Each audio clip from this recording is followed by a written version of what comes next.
Aprenda a reformar o seu fermento natural de Cristo. Este fermento milagroso, passado de geração para geração, e tenha seu fermento sempre à mão por anos e anos a fio. Fica até o final do vídeo porque hoje tem reforma do fermento natural de Cristo. Oi gente, de volta, Saba Fonseca por aqui, por aí estão todos bem? Por aqui estamos todos ótimos. Hoje eu vou te ensinar a reformar o fermento natural de Cristo. Esse fermento ele tem que ser reformado de 5 em 5 dias. Faça pão ou não. Se você fizer pão, tudo bem, mas se você não fizer, você vai ter que descartar metade desse fermento, porque senão ele vai azedar ou então vai morrer. Vem comigo que essa receita a gente faz agora. Retire o fermento guardado na geladeira. Misture tudo isso novamente para que a mistura de farinha misture com a água. Este líquido deve ficar com a cor e aspecto de leite, bem denso. Saiba que este fermento natural de Cristo só age no calor em temperatura acima de 20 graus. Coloque em local quente e escuro dentro de um armário por cerca de 2 horas, até que o fermento atinja a temperatura ambiente. Não se deve reformar, alimentar o fermento gelado, tá bom? Caso estiver muito frio, a reação do fermento será lenta demais. Portanto, faça o fermento em local quente acima de 20 graus. Depois de passado este tempo e o fermento ter atingido a temperatura ambiente, é hora de reformar, alimentar o fermento.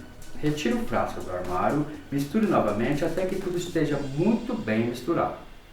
Em um recipiente, misture muito bem 100 gramas de farinha de trigo, 50 gramas de açúcar e uma colher de chá de sal.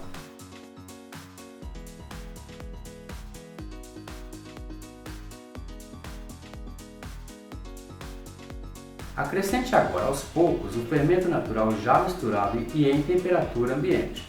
Misture até que a farinha esteja toda dissolvida. É necessário destacar que o fermento natural de Cristo é indicado especialmente para fazer pães doces. Os pães salgados não dão muito certo com esse tipo de fermento, pois o próprio fermento já contém muito açúcar. Mais à frente, iremos aprender outros tipos de fermento que são ideais para fazer pães rústicos, pães artesanais salgados. Acrescente agora 600 ml de água morna e misture.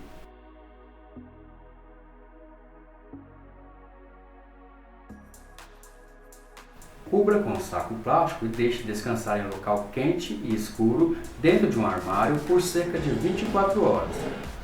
Ou até que a farinha esteja flutuando toda na parte de cima do líquido.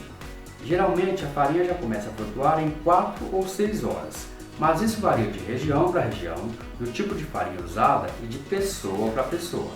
Passado este tempo e com a farinha toda flutuando, misture tudo novamente até formar um líquido com aparência de leite bem denso.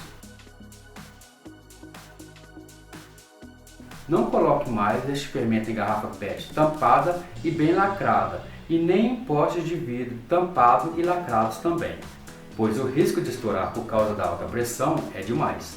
Divida o líquido em 3 partes iguais. 400 ml no primeiro frasco, este irá para a geladeira e será doado.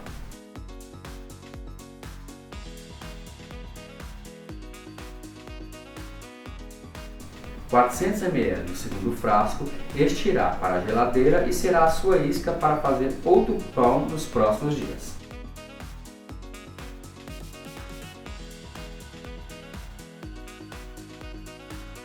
Não aperte ou lacre muito a tampa do frasco por causa da alta pressão. Deixe uma volta completa sem rosquear o frasco para que o ar possa sair naturalmente quando atingir a pressão. Quando colocar na geladeira, não deixe totalmente aberto, pois pode pegar o cheiro da geladeira, se contaminar, azedar ou ainda pegar bolor. A reforma, alimentação do fermento natural de Cristo deve ser feita sem falta de 5 em 5 dias. Caso você não reforme, alimente o fermento de 5 em 5 dias, ele irá azedar ou até mesmo morrer. Isso faz com que o fermento não fique muito ácido, azedo e não deixe o fermento morrer. Faça pão ou não.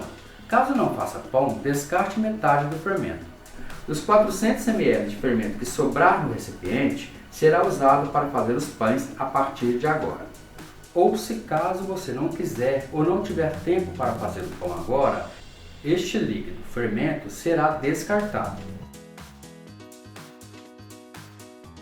Caso você não queira doar e queira usar somente para fazer seus próprios pães, sem problemas, faça então da seguinte maneira. Divida o líquido em duas partes iguais, 600 ml em um frasco. Este fermento irá para a geladeira e será a sua isca para fazer outro pão nos próximos dias. Não aperte ou lacre muito a tampa do frasco por causa da alta pressão. Deixe uma volta completa sem rosquear o frasco para que o ar possa sair naturalmente quando atingir a pressão. Já os 600 ml que sobrou no seu recipiente, este servirá para fazer o pão a partir de agora. Ou se caso você não quiser ou não tiver tempo para fazer o pão agora, este líquido fermento será descartado. Lembre-se que quantas mais vezes o fermento for reformado, alimentado, mais forte ele fica. Quanto mais tempo você tiver o fermento, mais forte ele fica também. Sendo assim, já que você consegue reformar o seu fermento e já aprendeu o passo a passo, eu fico por aqui e te espero no próximo vídeo.